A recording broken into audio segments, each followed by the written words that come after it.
समीचीन विकल्पों का सम्यक समाधान। सुनिए परम पूज्य श्रमण श्री सुप्रभ सागर जी महाराज के मुखारबिंद से YouTube चैनल सुप्रभ उवाच पर शुभाशीष परम पूज्य श्रमणाचार्य 108 श्री विशुद्ध सागर जी महाराज। सानिध्य श्रमण सुप्रभ सागर जी महाराज, श्रमण प्रणत सागर जी महाराज। पुण्य आर्जक श्रीमती मधुबाला सुरेश चंद जी पाटोदी, बेटी दामाद श्रीमती विनीता अर्पित जी पहाड़िया मंडीदीप, बेटे बहू मोहित अंकिता पाटोदी, रोहित मुस्कान पाटोदी, अभी नैवेद्य जीने भव्य एवं समस्त पाटोदी परिवार। जैन बर्तन भंडार छिंदवाड़ा। ओम नमः सदेव। नमो नमः सतीर्थंकराय वीराय भव्याम्बुजभास्कराय अनंतलोकाय सुरार्चिताय देवादिदेवाय नमो जिनाय देवादिदेवाय नमो जिनाय। पंच परमेष्टि भगवान की परम पूज्य आचार्य भगवंत गुरुवर विशुद्ध सागर जी मुनि महाराज जी की, परम पूज्य मुनि श्री सुप्रभ सागर जी महाराज जी की। समीचीन विकल्पों का सम्यक समाधान। सम्यक ज्ञान की वह अनूठी विधा जिसके माध्यम से हम सभी अपने मन के उठते विकल्पों को समीचीनता के साथ उनका सम्यक समाधान प्राप्त करने का पुरुषार्थ करते हैं, क्योंकि सम्यक समाधान ही आत्मकल्याण के लिए कार्यकारी उपाय है। और ऐसे आत्मकल्याण की अनूठी विधा हमें परम पूज्य आचार्य भगवंत गुरुवर विशुद्ध सागर जी महाराज के मंगल सभा शिष्य परम पूज्य मुनि श्री सुप्रभ सागर जी महाराज द्वारा प्रतिदिन प्रदान की जाती है। तो आप भी उस आत्मकल्याण की अनूठी विधा से जुड़ें और अपना समीचीन विकल्प भेजते हुए परम पूज्य मुनि श्री से उसका आगम के परिप्रेक्ष्य में सम्यक समाधान प्राप्त करें। प्रारंभ करते हैं आज का सम्यक समाधान। और आज के पहले विकल्प के लिए आष्टा मध्य प्रदेश से डॉक्टर मगन जैन, श्रीमती चंदा जैन महाराज श्री के चरणों में बारंबार नमोस्तु करते हुए अपना समीचीन प्रश्न रख रहे हैं कि महाराज जी सातिशय मिथ्या दृष्टि किसे कहते हैं, इसका स्वरूप क्या है। हमारे समीचीन विकल्प का सम्यक समाधान करने की अनुकंपा करें। नमोस्तु महाराज जी, नमोस्तु। ओम नमः सिद्धम। परम पूज्य आचार्य भगवान गुरुवर विशुद्ध सागर जी महाराज की, परम पूज्य मुनि श्री सुप्रभ सागर जी महाराज जी की जय। जिस जीव के मिथ्यात् कर्म के उदय के निमित्त से तत्वों के प्रति श्रद्धान का अभाव होता है, ऐसे उस जीव को मिथ्या दृष्टि कहा जाता है। और जिसने अभी तक के काल में कभी सम्यक को प्राप्त ही नहीं किया, ऐसे उस मिथ्या दृष्टि जीव को अनादि मिथ्या दृष्टि जीव कहा जाता है। और वही मिथ्या दृष्टि जीव जिसको तत्वों के प्रति सच्चे देवशास्त्र के प्रति श्रद्धान नहीं है, पर फिर भी अंतरंग में जो श्रद्धान करने का निर्णय कर रहा है, जिसे आगम के भाषा में आचार्य भगवंतों ने इस प्रकार से संबोधित किया है, जो सम्यक दर्शन के उन्मुख है, कुछ ही समय में जो तत्वों का निर्णय करते हुए तत्वों का श्रद्धान कर सम्यक दृष्टि बनने वाला है, ऐसे उस मिथ्या दृष्टि जीव को सातिशय मिथ्या दृष्टि कहा जाता है। सातिशय का अर्थ ही होता है कि जो अतिशय से युक्त है, जबकि अभी उसका मिथ्यात् विगलित नहीं हुआ है, मिथ्यात् के टुकड़े नहीं हुए हैं, पर जो लब्धियाँ प्राप्त की जाती है वह कोई सम्यक दृष्टि जीव नहीं, अपितु मिथ्या दृष्टि जीव ही उन 5 लब्धियों के माध्यम से सम्यक दर्शन को प्राप्त करने वाला होता है।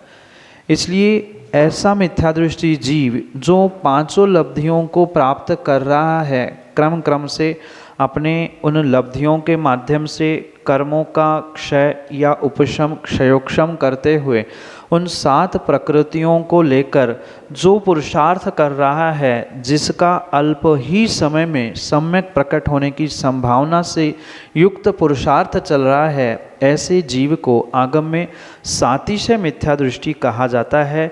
शब्द स्पष्ट है, अतिशय से युक्त जो मिथ्यात्व गुणस्थान में है, ऐसे उस मिथ्यात गुणस्थान वर्ती जीव सम्यक के उन्मुख यानी सम्यक दर्शन के पास होने के कारण से उसे सातिशय मिथ्या दृष्टि के रूप में कहा जाता है।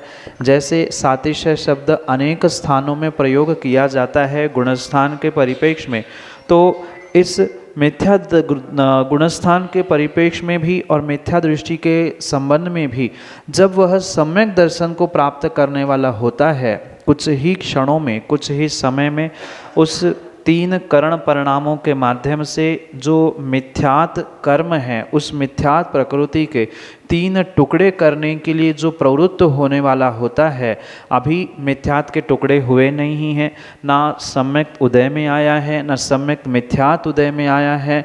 मिथ्यात कर्म प्रकृति उदय में आने पर भी यानी वह उदय में चलने पर भी उसको तोड़ने के लिए, उसके 3 टुकड़े करने के लिए जो प्रबल पुरुषार्थ कर रहा है, जिसका बिल्कुल रुझान सम्यक की ओर हो चुका है और नियत हो चुका है कि अब ये सम्यक दृष्टि बनने ही वाला है, ऐसा जो मिथ्या दृष्टि है उसे आगम की भाषा में सातिशय मिथ्या दृष्टि कहा जाता है। यही आपके लिए सम्यक समाधान। श्रीमती ममता महावीर पहाड़िया, हाटपिपलिया, मध्य प्रदेश से अगले समीचीन विकल्प करें। चरणों में नमोस्तु नमोस्तु नमोस्तु। महाराज जी, मेरा आज का प्रश्न है कि यात्रा और परिभ्रमण में क्या अंतर है? यात्रा और परिभ्रमण में बहुत अंतर है, क्योंकि जैसा शब्द है वैसा ही लगभग उसके पीछे का अभिप्राय उद्देश्य स्वीकार किया जाए। जहाँ किसी शुभ उद्देश्य को लेकर, जैसे तीर्थ, गुरु, प्रभु आदि के दर्शन की भावना के साथ जो एक गमन किया जाता है, उसे यात्रा के रूप में स्वीकार किया जाता है। और जहाँ कोई उद्देश्य नहीं है, जिसे सामान्य भाषा में टाइम पास कहा जा सकता है, घूमने निकलना कहा जा सकता है, वह परिभ्रमण के रूप में स्वीकार किया जाता है।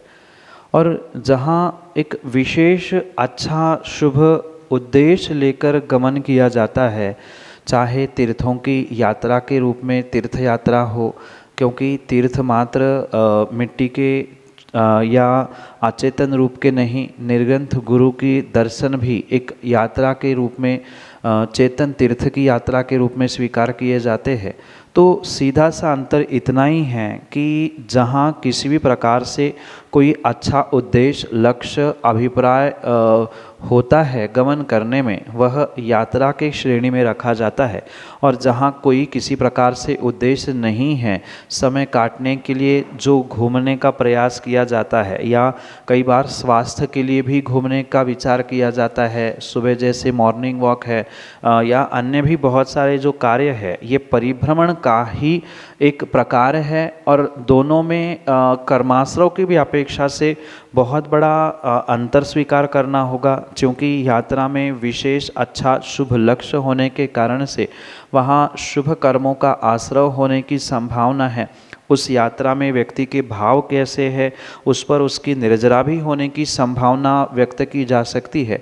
पर जहाँ मात्र परिभ्रमण है, उद्देश्य रहित घूमना है, किसी प्रकार से वहाँ पुण्य नहीं अपितु पाप का ही आश्रय होने की संभावना है, और निर्जरा की तो वहाँ बात होना पॉसिबल ही नहीं है। ये कर्माश्रय की अपेक्षा से भी इन दोनों शब्दों में आपके लिए अंतर सम्यक समाधान से। ललितपुर उत्तर प्रदेश से ऋचा जैन, अगले समीचीन विकल्प के लिए। दुई मुनि राजों के चरणों में मेरा बारंबार नमोस्तु नमोस्तु नमोस्तु। महाराज जी, मेरी जिज्ञासा यह है कि जैसे 2000 सागर की आयु पर्यंत जीव को पुनः नरक और निगोद में ही जाना पड़ता, मतलब निगोद में जाना पड़ता है, और अगर कोई जीव जिसने अपनी सारी पर्यायों में तो शतक पर्यायों में सिर्फ पुण्य ही पुण्य करा हो और उसको मोक्ष की प्राप्ति नहीं होती है और उसकी 2000 सागर की आयु भी पूर्ण हो गई, तो क्या उस पुण्यात्मा जीव को भी पुनः नरक या निगोद में ही जाना पड़ेगा? नमोस्तु महाराज जी, नमोस्तु। जो व्यक्ति पुण्य कार्य शुभ कार्य कर रहा है और निरंतर पुण्य शुभ कार्यों के करते हुए भी उसका उद्देश्य अभिप्राय क्या है, उस क्रियाओं के पीछे ये समझने की बहुत आवश्यकता है। क्योंकि मात्र पुण्य कार्य और शुभ कार्य करने से कोई संसार का छेद कर ले, संसार से पार हो जाए, ये कतई आवश्यक नहीं होता है। उन शुभ क्रियाओं को करते समय, मतलब चाहे पूजन पाठ, अभिषेक, जप तप आदि कोई भी पुण्य कार्य क्यों ना हो, उन प्रत्येक पुण्य कार्य के साथ साथ अगर उसे सच्चे देवशास्त्र, गुरु, तत्व, आत्मा आदि आदि सभी पर श्रद्धान हैं, सम्यक दर्शन उसने प्राप्त किया है और सम्यक दर्शन के साथ ही सच्चे श्रद्धान के साथ ही अगर उसने पुण्य कार्य किया, शुभ कार्य किया है, तो ही वह सम्यक दृष्टि संसार का छेद करते हुए वह शीघ्रता से इन 2000 सागर आदि आदि की व्यवस्था से पार होता है। क्योंकि ये नियम है, सम्यक दृष्टि जीव नियम से अर्धपुद्गल परावर्तन समय में संसार का छेद करते हुए मोक्ष चला जाता है। इस सिद्धांत को मद्देनज़र रखते हुए सबसे पहले निर्णय करना होगा कि मात्र पुण्य क्रिया, शुभ क्रिया अगर व्यक्ति दिखावे के लिए कर रहा है, जैसे कई बार आगम ग्रंथों में आचार्य भगवंतों ने ये भी कहा है कि मुनि व्रतधार अनंत बार ग्रहवेक तक उपजाओ, तो यही स्थिति वहाँ पर समझनी होगी। दिखावे के लिए, भोगों की प्राप्ति के लिए या अन्य किसी उद्देश्य को लेकर सम्यक दर्शन के अभाव में कोई व्यक्ति कितना ही पुण्य कार्य करे, शुभ कार्य करे, उसका नियोग उसे पुनः नरक निगोद में ही कहीं न कहीं ले जाने वाला होगा। क्योंकि दिखावे के लिए धर्म किया जा रहा है तो स्वाभाविक बात है वहाँ मायाचारी है, जहाँ मायाचारी माया कषाय है वहाँ अन्य कषायों का संक्रमण भी देखने के लिए मिलेगा। इसलिए सम्यक दर्शन के अभाव में कोई व्यक्ति कितना ही पुण्य कार्य जीवन भर क्या कई भवों तक भी करता रहे, पर उस पुण्य कार्य के पीछे का अभिप्राय, उसका लक्ष्य, उसका उद्देश्य सम्यक दर्शन के साथ नहीं होने के कारण से उसको नियोगवश उस नरक निगोद जैसी दुखद योनियों में पुनः पहुंचना ही पड़ेगा। यही आपके लिए सम्यक समाधान। जैन आरडी गार्डे, उज्जैन, मध्य प्रदेश से अगले समीचीन विक्रम के साथ। नमोस्तु गुरुवर, नमोस्तु गुरुवर, नमोस्तु। मेरा प्रश्न है कि जो प्लास्टिक की प्रतिमा या अन्य धातु की प्रतिमा रहती है वो घर पर गाड़ी में लगाते, तो उसमें क्या दोष लगता है? क्या दोष लगता है तो कहाँ रखे उस प्रतिमा को? नमोस्तु। अप्रतिष्ठित प्रतिमा चाहे धातु, प्लास्टिक या अन्य किसी भी वस्तु से बनी क्यों ना हो, क्योंकि वह अप्रतिष्ठित है, उसे घर, दुकान, गाड़ी या अपने जहाँ उपयोग के स्थान हैं वहाँ रखना किसी भी प्रकार से उचित नहीं है। भले ही वह एक प्रतीकात्मक चिन्ह है, पर फिर भी अगर उस प्रतिमा की प्लास्टिक या अच्छे धातु से भी बनी हुई तदाकार आकृति है तो वह अप्रतिष्ठित होने के कारण घर या किसी स्थान में रखना उचित नहीं माना जाता। अगर घर में रखना ही है तो शुद्धिपूर्वक गृह चैत्यालय बनाकर उसका प्रतिमा का पंचकलनक आदि कराते हुए प्रतिमा विराजमान करने में दोष नहीं है, पर शुद्धि का ध्यान रखना, उसे प्रतिष्ठित करना, उसका पूजन पाठ आदि की व्यवस्था, ये सब कुछ वहाँ आवश्यक है। पर किसी भी प्रकार से अप्रतिष्ठित प्रतिमा किसी भी अपने उपयोग के स्थानों पर रखना उचित नहीं है। ऐसी जो प्रतिमाएं अगर माना कि कई स्थानों पे आपको भेंट स्वरूप मिलती भी है, कई बार गिफ्ट में ऐसे साधन वर्तमान में मिल रहे हैं, तो ऐसे साधनों को भी आप म्यूजियम आदि स्थानों में रखें। ऐसे वस्तुओं का संग्रह करना किसी भी प्रकार से उचित नहीं है, क्योंकि आचार्य भगवंतों का स्पष्ट कहना है 6 महीने से अधिक अप्रतिष्ठित प्रतिमाएं कहीं भी रखना उचित नहीं है। उसके कहीं न कहीं दुष्परिणाम घर, परिवार और व्यक्तिगत रूप से व्यक्ति पर भी पड़ने की पूरी संभावना होने के कारण से उस कंडीशन, उस सिचुएशन में आप अगर घर में, गाड़ी में या कहीं भी ऐसी अप्रतिष्ठित प्रतिमा धातु, प्लास्टिक या अन्य किसी साधनों से बनी क्यों ना हो, उसे किसी म्यूजियम में ही रखकर अपनी उस आने वाली विपरीत परिस्थिति से बचने का पुरुषार्थ करना होगा। यही विवेकपूर्वक कार्य करने से ही आप दोषों से बच सकते हो। भले ही कितने अच्छे व्यक्ति ने आपको भेंट में गिफ्ट में दी क्यों ना हो, पर गाड़ी में, घर में, दुकान में ऐसी अप्रतिष्ठित प्रतिमाओं रखना उचित नहीं है। यही आपके लिए सम्यक समाधान। मोना पवन छाबड़ा, हाट पिपलिया, मध्य प्रदेश से अगले समीचीन विकल्प के लिए। में नमोस्तु नमोस्तु नमोस्तु। मेरा आज का प्रश्न है कि महाराज जी अपन पूजा करते हैं, पूजा करने के बाद जो लोगों का तो स्थापना करते हैं, वो विसर्जन करने के बाद जो लोग में पानी डाल के आँखों में सिर पे लगाते हैं, वो लगाना चाहिए या नहीं? पूजा प्रारंभ करते हुए जो श्रावक लौंग आदि के माध्यम से ठोने में स्थापना करता है, ये तो पूजा का अविभाज्य अंग होने से करना बहुत आवश्यक है।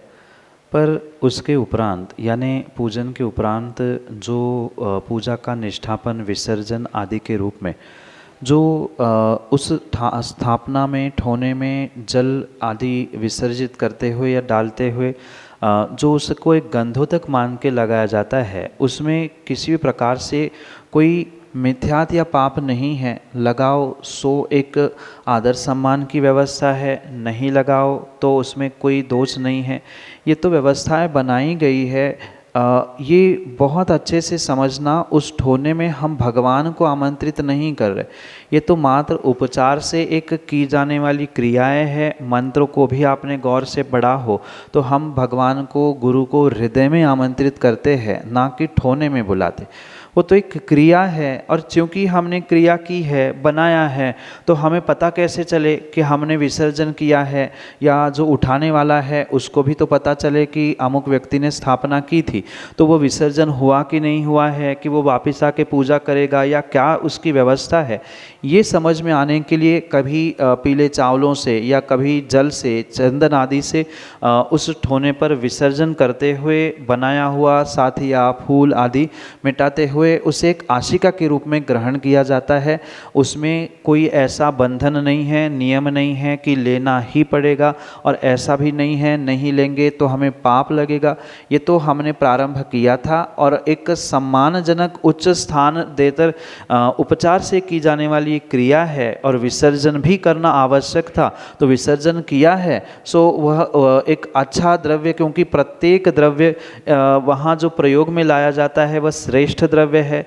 और अन्य जो द्रव्य है, जैसे शेष जल, चंदन आदि हम मंत्रों के साथ चढ़ाकर वहाँ समर्पित कर रहे हैं, और समर्पित मंत्रों के साथ होने के कारण से वो तो निर्माल्य है, पर ठोने में चढ़ाया हुआ चावल या लौंग आदि निर्माल्य नहीं होते, क्योंकि वहाँ स्थापना के लिए हमने मात्र क्रिया एक संकेतात्मक की है, वहाँ द्रव्य समर्पित नहीं किया है। आप पुनः पुनः मंत्रों को गौर से पढ़ना, मंत्र अत्र अवत्र संवष्ट आदि करते हुए हम क्रिया तो कर रहे हैं, पर वहाँ कहीं किसी प्रकार से हम जैसे जलम निरुपामिति स्वाहा, अक्षरम निरुपामिति स्वाहा ऐसे मंत्र वहाँ नहीं पढ़ते, इसलिए वह निर्माल्य नहीं है। निर्माल्य ना होने के कारण से उसको आशिका के रूप में लेना, कई सारे बड़े बड़े विधानों में फिर तो लौंग उस ठोने पर चढ़ाई हुई घर में रखते हुए देखने के लिए मिलता है। तो ये व्यवस्था मात्र एक मांगलिक द्रव्य के रूप में, मांगलिक क्रिया के रूप में ही स्वीकार की जाए, इसका कोई आगम में बंधन नहीं है। करो और नहीं करो ये तो अपने विवेक, अपने श्रद्धा का विषय है। यही आपके लिए सम्यक समाधान। श्रीमती सुशीला छावड़ा, हाट पिपलिया, मध्य प्रदेश से अगले समीचीन विकल्प के लिए। दोनों महाराज के चरणों में मेरा बारंबार वंदन वंदन वंदन। हे गुरुदेव, मेरा प्रश्न यह है कि अरहंत भगवान के द्रव्य, गुण और पर्याय का चिंतन हम कैसे और किस विधि से करें? नमस्ते महाराज जी। जो जानति अरहंताणम दवत गुणथ पज्जते हिम सो जानते नियापाणम। इस प्रकार से गाथा देते हुए आचार्य भगवंत कहते हैं कि जो जीव अरहंत भगवान को द्रव्य, गुण और पर्याय से जानता है, वह नियम से अपने निज आत्म द्रव्य को भी जानने का पूर्ण पुरुषार्थ करता है, और पुरुषार्थ का फल वह अपने आत्मद्रव्य को भी पहचान लेता है। इस प्रक्रिया में एक श्रावक भी उस अरिहंत प्रभु के द्रव्य गुण और पर्याय को बहुत अच्छे से समझ सकता है, जान सकता है, और जब तक समझेंगे जानेंगे नहीं तब तक उसका चिंतन भी करना संभव नहीं हो सकता। भले ही वर्तमान में हमारे सामने साक्षात अरिहंत परमेश जी नहीं है, पर अरिहंत परमेश जी के प्रतीकात्मक रूप से जो जिनेंद्र भगवान प्रतिमा के रूप में हमारे मंदिरों में विराजमान हैं, उन्हें देखकर ही वे अरिहंत भगवान कैसे होते होंगे, उनका वह चेतन द्रव्य कितना विशेष होता होगा, उनके जो अनंत गुण हैं, क्योंकि अरिहंत बनने पर जो अनंत चतुष्ट है वे तीर्थंकर भगवान या अरिहंत भगवान प्रकट करते हैं। तो उन गुणों का चिंतन करना, अनंत ज्ञान, अनंत दर्शन, अनंत वीर्य, अनंत सुख, ये कैसे उनके होते होंगे। हमारे पास तो कुछ मिनटों का हमें इंद्रिय सुख मिलता है तो ऐसी अनुभूति होती है, तो उनका तो अखंड शाश्वत वह सुख गुण चल रहा है, अनंत सुख चल रहा है, तो उनकी अनुभूति कैसी होती होगी। जब अनुभूति वह द्रव्य की ऐसी कर रहे हैं तो फिर वह द्रव्य ही कितना महान होगा, क्योंकि कुछ मिनटों की खुशियाँ, कुछ मिनटों का आनंद जब हमें भी होता है तो हम भाव विभोर हो जाते हैं, बहुत उत्साहित आनंदित होते हैं। फिर जिनका हमेशा ही वह अनंत सुख चल रहा है, अनंत वीर्य का वह भोग कर रहे हैं, तो ऐसे स्थिति में वह द्रव्य कितना महान होता होगा, ये वहाँ पर चिंतन किया जा सकता है। जैसे किसी पानी भरे हुए मटके को बाहर से देखकर ही समझ में आता है कि अंदर पानी भरा हुआ है, सूखा मटका दूर से सूखा समझ में आता है। ऐसे ही हम चिंतन कर सकते हैं जब बाहर से ही, जैसे कई भजनों में भी कहा है कि रूप तुम्हारा इतना सुंदर, तू कितना सुंदर होगा। जब रूप उनकी पर्याय जो उपचार से हमें इतनी सुंदर, इतनी मनोगी, इतनी वीतरागी दिख रही है, तो फिर वह स्वयं भगवान द्रव्य रूप में कितने महान होते होंगे, कैसी उनकी वीतरागता होती होंगी, क्या उनका वह पुरुषार्थ अंतरंग में ध्यान का होता होगा। एक एक इन सभी के बारे में चिंतन किया जा सकता है। इसके अलावा भी इन द्रव्य गुण और पर्यायों के निमित्त से जो आचार्य भगवंत ने और भी बहुत विशेष व्याख्या आगम ग्रंथों में की है, उसे भी विस्तार से पढ़ना होगा, क्योंकि चिंतन करने के लिए, मनन करने के लिए जितना अधिक ज्ञान होगा उतना ही विशेष चिंतन, उतना ही विशेष मनन होगा। बिना ज्ञान के चिंतन कहीं ना कहीं इधर उधर भटकाने वाला ही निमित्त होता है। इसलिए इनके बारे में, मतलब भगवान का वह जीव द्रव्य कैसा है, उनके वह अनंत गुण कैसे है, उन्होंने वह पर्याय को कैसे प्रकट किया, वर्तमान की उनकी पर्याय कैसी है, पर्याय की प्रकटता के साथ साथ मतलब वह तीर्थंकर केवली बनने के उपरांत वे बाहर के द्रव्यों में कैसे बदलाव होता है, निमित्त नैमित्तिक संबंध क्या है, आदि बहुत सारे विषयों को जो आचार्य भगवंतों ने आगम में लिखा है उसे क्रम क्रम से पढ़ते हुए उनके बारे में चिंतन करना, जिसे आगम में आचार्य भगवंतों ने रूपस्थ ध्यान के रूप में भी स्वीकार किया है। तो रूप कैसा है, उन रूपों के बारे में, स्वरूप के बारे में ध्यान करना, ये चिंतन का ही एक भेद है। इसके चिंतन के लिए आपको जीव द्रव्य, मतलब तीर्थंकर भगवान का जीव द्रव्य किन अतिशयों से युक्त है, उनकी पर्याय कैसी अद्भुत है, शरीर में पसीना नहीं आना, या जो शरीरकृत अतिशय केवल ज्ञान के बाद प्रकट होते हैं, उन अतिशयों के बारे में चिंतन किया जा सकता है। मतलब शरीर की पर्याय के साथ साथ बाहर की जो समोषण आदि आदि विभूतियों की भी पर्याय प्रकट हो रही है, उनकी प्रत्याशक्ति नजदीक के कारण, तो उनका भी चिंतन किया जा सकता है। तो इन अनेक विषयों को पुनः पुनः नया ज्ञान प्राप्त करते हुए चिंतन के माध्यम से बढ़ाने की आवश्यकता है। यही आपके लिए सम्यक समाधान। समीचीन विकल्पों का सम्यक समाधान सुनिए परम पूज्य श्रमण श्री सुप्रभ सागर जी महाराज के मुखारबिंद से। YouTube चैनल सुप्रभ उवाच पर शुभाशीष परम पूज्य श्रमणाचार्य 108 श्री विशुद्ध सागर जी महाराज। सानिध्य श्रमण सुप्रभ सागर जी महाराज, श्रमण प्रणत सागर जी महाराज। पुण्य आर्जक श्रीमती मधुबाला सुरेश चंद जी पाटोदी, बेटी दामाद श्रीमती विनीता अर्पित जी पहाड़िया मंडीदीप, बेटे बहू मोहित अंकिता पाटोदी, रोहित मुस्कान पाटोदी, अभी नैवेद्य जीने भव्य एवं समस्त पाटोदी परिवार। जैन बर्तन भंडार छिंदवाड़ा।